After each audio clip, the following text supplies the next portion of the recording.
Hello students, कैसे हो? काफ़ी दिनों बाद मैं आपसे मिल रहा हूँ। मैं लीनियर इक्वेशन इन टू वेरिएबल आपको पढ़ाने जा रहा हूँ। लीनियर इक्वेशन इन टू वेरिएबल 9th क्लास में आप लोगों ने पढ़ना है। सबसे पहले मैं आपको बता दूँ कि लीनियर इक्वेशन होती क्या है। लीनियर इक्वेशन का मतलब आपको पता होगा। लीनियर का मतलब होता है उस वेरिएबल की पावर अगर 1 है तो वो लीनियर है। ठीक है, किसी भी वेरिएबल की पावर अगर 1 है तो वो लीनियर है। जैसे मैं लिखूँ 3x = 4, ये मेरी लीनियर इक्वेशन है। ठीक है, इक्वेशन कैसे हुई बच्चों? क्योंकि मैंने इसे 4 से इक्वेट कर दिया है। अगर मैं इसको यूँ भी लिख देता 4, एक कोई क्वेश्चन अगर मैं ऐसे भी ले लेता, ये भी मेरी इक्वेशन होती। अगर इक्वेट कर रहा हूँ किसी चीज़ से तो मेरी इक्वेशन होगी। तो लीनियर इक्वेशन का मतलब जिसमें वेरिएबल की पावर क्या हो, 1 हो। इसकी पावर 1 है, इसकी पावर 1 है, लेकिन यहाँ पे 2 वेरिएबल बोला है। इसका मतलब यहाँ पे 2 वेरिएबल हो सकते हैं। x y साथ में हो सकता है, y z हो सकता है, p q हो सकता है, कुछ भी हो सकता है। यहाँ पे 2 वेरिएबल साथ में होंगे। उन इक्वेशंस को बोलेंगे हम लीनियर इक्वेशन इन टू वेरिएबल। एग्जाम्पल में आपको अगर बोलूँ x + y = 7, 3x - y = 5, 4y - 4 = अब यहाँ पे आप बोलेंगे यहाँ तो 1 वेरिएबल ही है। कोई बात नहीं, 2 वेरिएबल में भी आ जाता है। तो आप इसको क्या कर सकते हैं, यहाँ पे x इंटू अगर मैं 0 लिख दूँ और -4 लिख दूँ तो क्या दिक्कत है? यहाँ पे देखो 1 वेरिएबल 2 वेरिएबल में बदल गया। ठीक है, तो जिस वेरिएबल की पावर 1 हो वो मेरा लीनियर इक्वेशन इन टू वेरिएबल होगा। ठीक है, याद रखना इस चीज़ को। तो इसमें क्वेश्चन में क्या क्या होगा, इस चैप्टर में क्या पूछा जाएगा, इसकी शुरुआत हम करते हैं। तो सबसे पहले तो आपसे पूछा जाएगा, बताइए कौन सी लीनियर इक्वेशन है और कौन सी नहीं है। पॉलिनोमियल जैसे हमने पढ़ा ही था, पॉलिनोमियल आप लोगों को, ये तो आप लोगों को लीनियर इक्वेशन पता ही है। पॉलिनोमियल जैसे हमने पढ़ा ही था। तो सबसे पहले इसमें एक फॉर्म याद रखना, ax + by + c = 0। ठीक है, ये मेरा एक फॉर्मूला होता है। ये क्या होता है बच्चों? फॉर्मूला होता है ax + by + c = 0। ये फॉर्मूला है हमारा। ठीक है, इस फॉर्मूले से हमें क्या करना है, क्वेश्चन को सॉल्व करना है। क्वेश्चन को क्या सॉल्व करना है, इसमें a b c की हमें वैल्यू बतानी पड़ती है। अगर मेरे को क्वेश्चन में दिया है कि 2x 4y + 3 = 0, तो उसने पूछा कि a की वैल्यू क्या होगी और b की वैल्यू क्या होगी और c की वैल्यू क्या होगी। तो आप a की वैल्यू, b की वैल्यू और c की वैल्यू क्या बताएंगे? a की वैल्यू x के साथ जो भी नंबर वो a है तो मतलब 2 है। y की वैल्यू का मतलब है, b की वैल्यू का मतलब y के साथ जो भी नंबर है वो b है। c अकेला होता है भाई। ठीक है, c क्या होता है? हमेशा अकेला होता है। c मतलब कांस्टेंट नंबर। ओके, तो ये क्या था, एक क्वेश्चन था आपका छोटा सा।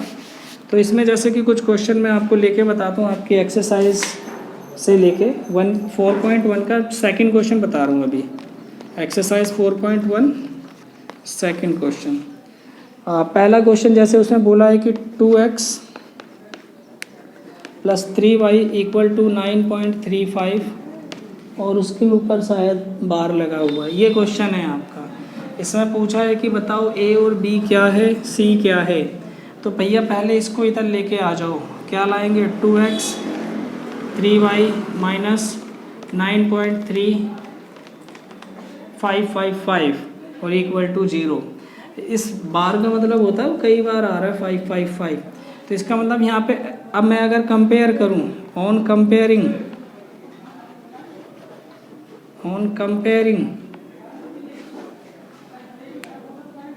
ax by + c with equation, अगर मैं इक्वेशन के साथ इसको कंपेयर करूं तो यहाँ पे a मेरा कितना होगा, b कितना होगा और c कितना होगा, आप लोग बड़े आराम से मुझे बता सकते हैं।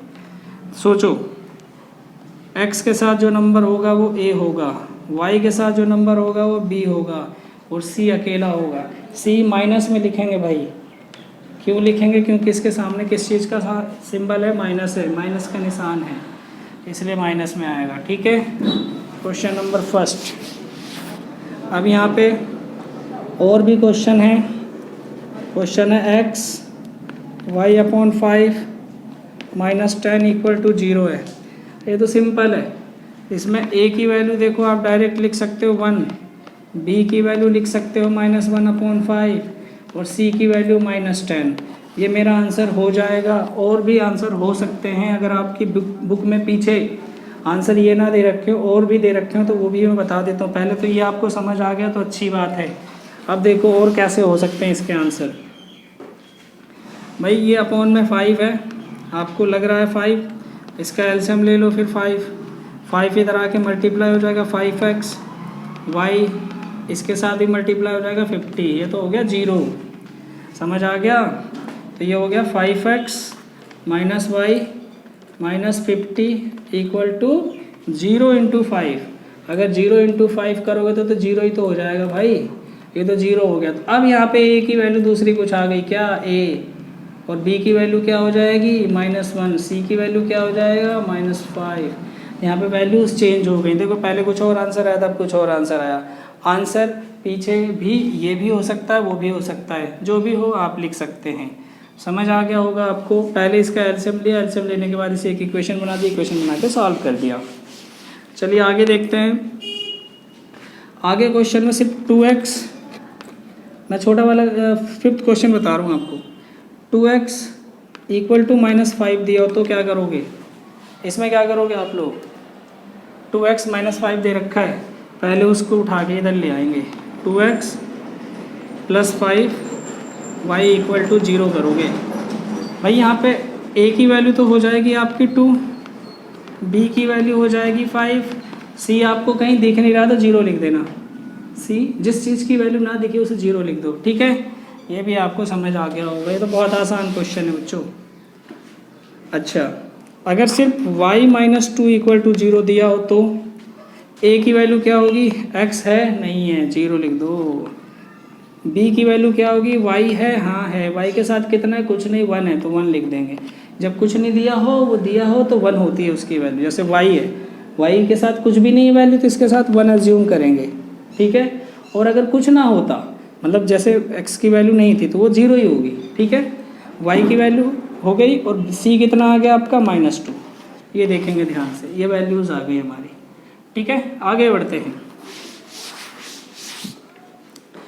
आगे बढ़ते हैं। एक आध क्वेश्चन और बता के फिर मैं इसका एक वर्ड प्रॉब्लम का जो क्वेश्चन है वो बता देता हूँ। 5 = 2x दे रखा है क्वेश्चन, सबसे लास्ट वाला। 5 = 2x, क्या करोगे? इस -2 को इधर लाओगे या 5 को उधर ले जाओगे? अरे कुछ भी कर लो भाई, -2 को इधर ले आओ या 5 को उधर ले जाओ, कोई फ़र्क नहीं पड़ता। a कितना हो गया? -2। अच्छा, b कितना होगा? y है, नहीं है, 0 लिख दो। c है, हाँ है ना 5। ये मेरा आंसर हो गया, ठीक है? चलिए वर्ड प्रॉब्लम में क्वेश्चन 5.1 का 4.1 का पहला क्वेश्चन जो दिया है, the cost of notebook is twice the cost of pen, write a linear equation in 2 variable to represent this statement. इस स्टेटमेंट को आपको एक लीनियर इक्वेशन में बनाना है। वो लीनियर इक्वेशन कैसी होनी चाहिए? 2 वेरिएबल की होनी चाहिए। तो सबसे पहले क्वेश्चन की जो इक्वेशन है वो आपको समझना पड़ेगा।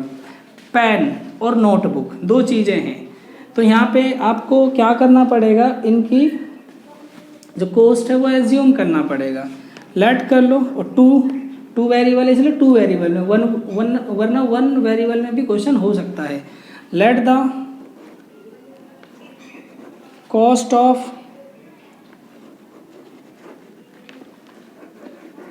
ऑफ पेन बी ₹X, ठीक?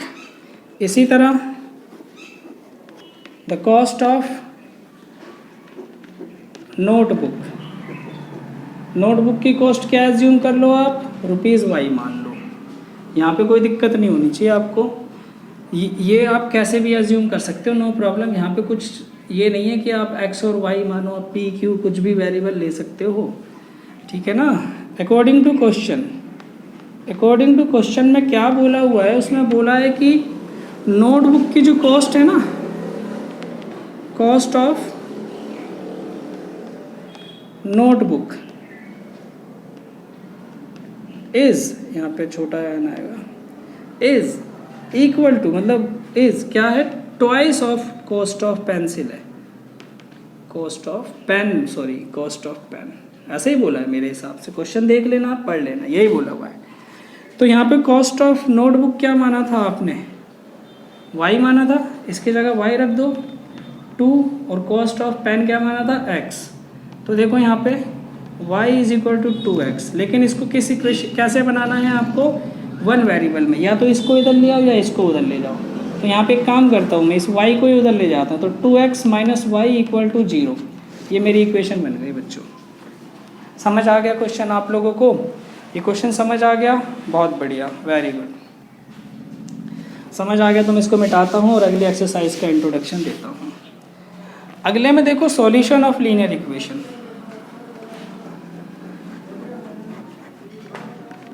Solution of linear equation. अब ये इक्वेशन का कैसे, आप कोई भी इक्वेशन होगी या उनका सॉल्यूशन कैसे करेंगे, मैं सबसे पहले किसी भी क्वेश्चन को लेके, जैसे कि यहाँ पे क्वेश्चन 4.2 में ना क्वेश्चन नंबर 1 दिया है, उसी को लेके समझाऊंगा आपको। उससे क्या होगा, आपका वो क्वेश्चन भी ख़त्म हो जाएगा और आपको काफ़ी कुछ समझ आ जाएगा। ठीक है, y is equal to 3x plus 5 दे रखा है क्वेश्चन मुझे इसके क्या निकालने, सॉल्यूशन निकालने। सॉल्यूशन का मतलब होता है x और y की वैल्यू जो इसको सेटिस्फाई करें। तो ऐसे कितने सॉल्यूशन आप निकाल सकते हो, देखते हैं ध्यान से, ऐसे कितने सॉल्यूशन आप निकाल सकते हो। तो सबसे पहले यहाँ पे करना क्या पड़ेगा, मैं आपको समझा दूँ। यहाँ पे जब y दिया है और ये जो x दिया है, इन दोनों की जगह कोई ना कोई आपको वैल्यू पुट करनी है। वैल्यू क्या हो सकती है, कोई भी रियल नंबर हो सकता है, कोई भी रियल नंबर आप रख सकते हो, पॉइंट में भी रख सकते हो, फ्रैक्शन में भी रख सकते हो, और नेचुरल नंबर, होल नंबर, कुछ भी रख सकते हो, लेकिन इमेजनरी नंबर नहीं रखेंगे, वो छोड़ देंगे। तो मैं सबसे पहले x की वैल्यू पुट करूँगा, देखो यहाँ पे पुट करूँगा x is equal to 0 put करूँगा। मैंने कहा कुछ भी पुट कर सकते हैं, आप 0 पुट कर रहे हैं। 3 into 0 plus 5, y is equal to 0 plus 5। तो भैया जी y की वैल्यू आ गई हमारे पास 5। इसका मतलब वैन हमने जब x की वैल्यू पुट करी, when we put the value of x, then value of y what will come 5। समझ आ गया। इसी तरीके से अगर मैं x की वैल्यू और